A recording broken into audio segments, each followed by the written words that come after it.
Welcome /malicious compliance. Mom told me to leave, so I did. Law enforcement got involved and she lost everything.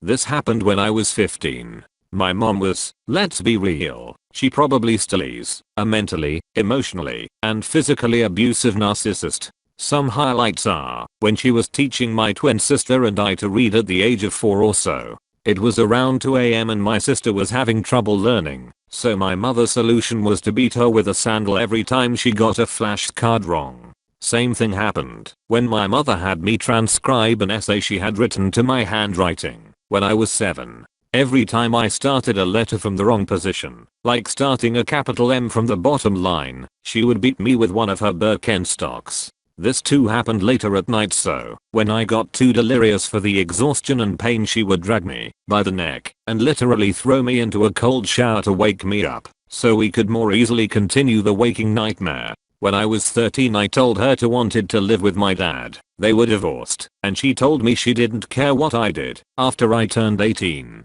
I later figured out that this was because the child support stopped at age 18.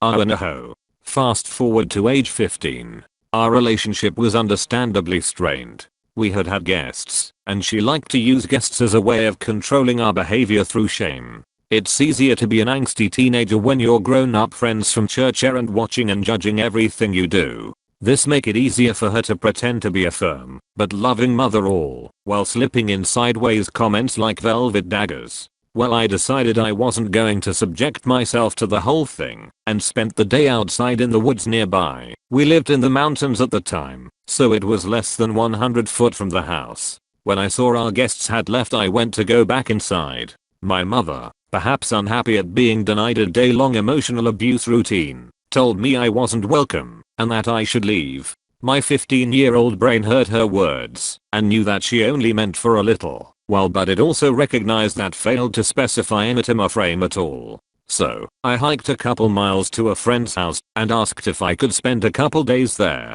When my friend's dad found out that I was there and why, he was pissed and said I could stay as long as I needed. I didn't go home that evening or the next. My mom became concerned and contacted law enforcement to report me missing.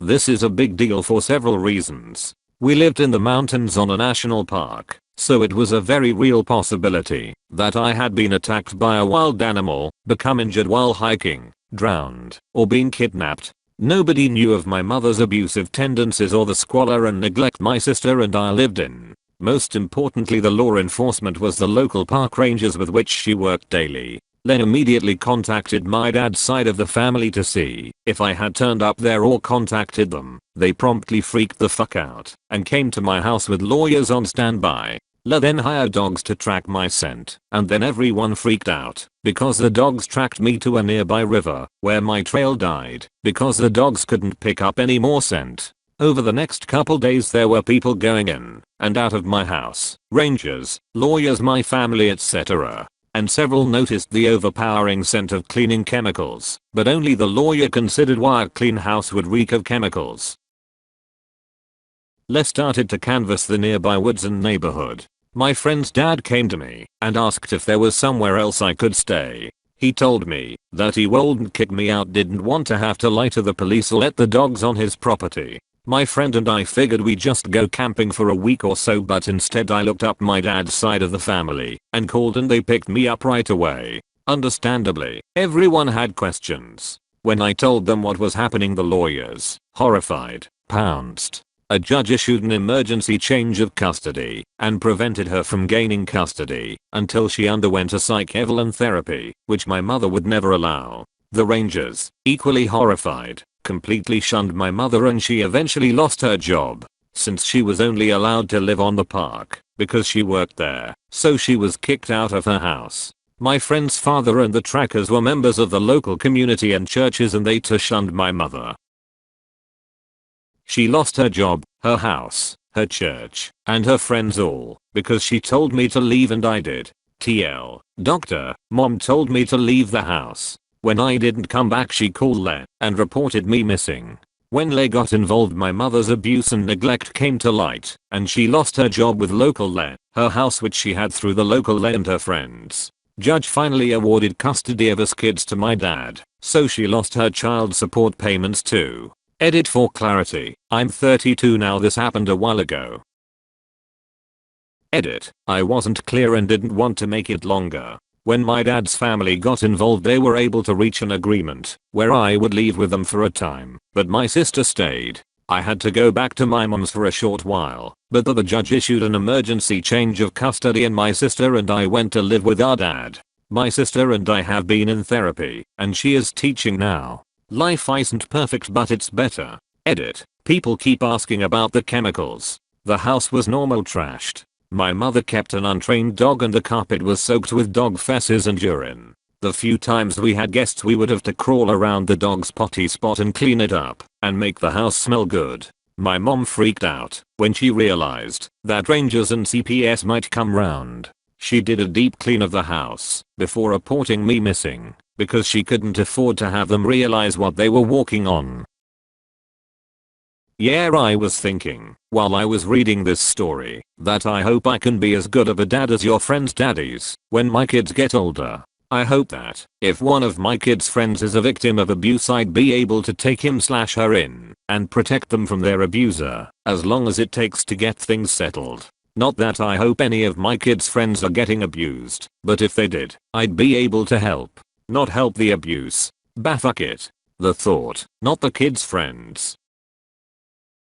She blames my father and uncle, since it was their lawyer that publicly shredded her. See, she brought friends to court to vouch that she was a good mother, thinking she would be invincible. My sister and I talked to a court mediator about everything, and the lawyer took that info and everything else and eviscerated my mother in front of her friends and family who had no idea what was happening. I have had contact with her from time to time. Where she killed my grandfather, a slight exaggeration. She refused a life-saving medical procedure on his behalf, resulting in his death. She took her family's life savings, about $500k, and my grandmother. She spent a lot on herself and lured my sister and I back with my dying grandmother. She offered us all the money as a way to get back in our lives. My sister and I told her we were there only to see our little Grammy one last time and that she could keep her money. A few years later, she heard I had a big signing bonus at work and she called asking me for money. She had blown through all of her money and was about to be homeless again. I told her no. Since then I have had 2 kids. She's never met her grandchildren, and I'm okay with that. Edit, added a she. It's definitely a learning curve. We do things very different with our 5th child than we do with our 1st. We used to spank. We don't anymore. We've learned a lot about controlling emotions. I've learned to let things go. I used to get very stressed out when I would come home and my DVDs would be all over the floor. I kept them neatly alphabetized on a shelf. I'd come home from school or work and they'd be in a pile that my son was playing in. Over time, I've come to accept that having children means that I have to either work harder to keep the organization I want or adapt and not sweat the smaller stuff. It's been difficult, but I see how much more they flourish as we talk to them and teach them, rather than just telling them how we want things to be. Showing the reasoning, when we can, goes a long way. Of course, panicking when you come home to find them climbing onto the roof and rushing to make sure they don't fall doesn't leave a lot of time for reasoning in the moment. Lol. Thinking back to 2nd grade, that's a good 40+ years ago, our textbooks had outlines of the letters with little arrows showing you which way you were supposed to move your pencil. Didn't get pens until years later. If I remember right, you were supposed to draw the left vertical stroke first, top to bottom, then lift your pen, go back to the top, and draw the other 3 strokes. Seemed, and still does seem, like a waste of time, but ingrained habit has me still doing capital M's that way. Except that now I don't trace the pen, I just retrace the stroke bottom to top. Apparently it's more correct to start all letters at the top. I don't know why they were so anal about this, but they were. Might be a throwback to when people were writing with quills and reeds, where you had to make all your strokes in one direction or risk losing a blob of ink and smudging your paper. Then fountain pens and ballpoints came around, but we've always done it this way, so it must be correct.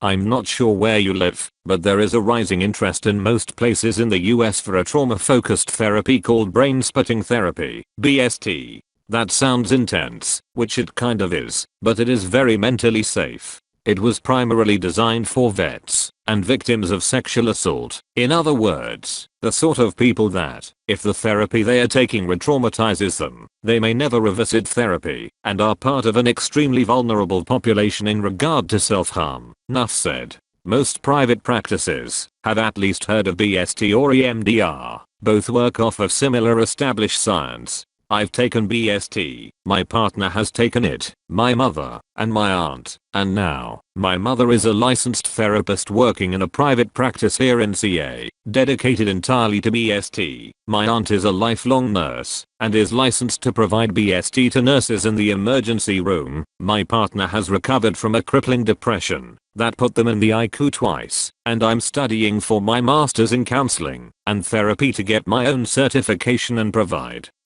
the same therapy. I thought I'd reach out and provide a resource in case it helps. It's a huge load off to deal with trauma. Much love. That is a great book. I second your recommendation. Cognitive behavioral therapy, the most common therapy offered, often helps with the day-to-day problems. The problem with that type of therapy is that often the day-to-day problems are a symptom of deeper problems, which are almost always associated with trauma in some way. Talking about them doesn't help, and, in fact, often re-traumatizes the patient and makes things much worse. This often leads to a disillusionment with therapy in general, which OP seems to mention here. Neurofeedback is a good way of unseating the brain from the state of hypervigilance, a state of vigilant anxiety brought on by trauma triggers that can last between minutes to a lifetime. It's your midbrain essentially going, that, insert trigger, is bad, run away and don't stop running, while your forebrain goes, what the hell is happening? This type of therapy resets this. Often, this therapy is paired with EMDR or BST, because it both resets the midbrain and deals with deeper trauma that doesn't go away otherwise. A good therapist will see this. That's why I recommend BST focused therapists. They often are clued into the way trauma actually affects the brain and don't see therapy as a lets you, and I talk about the thing you really don't wanna talk about. Thank you for watching. If you enjoyed the video, hit like. If you would like to see more, feel free to subscribe.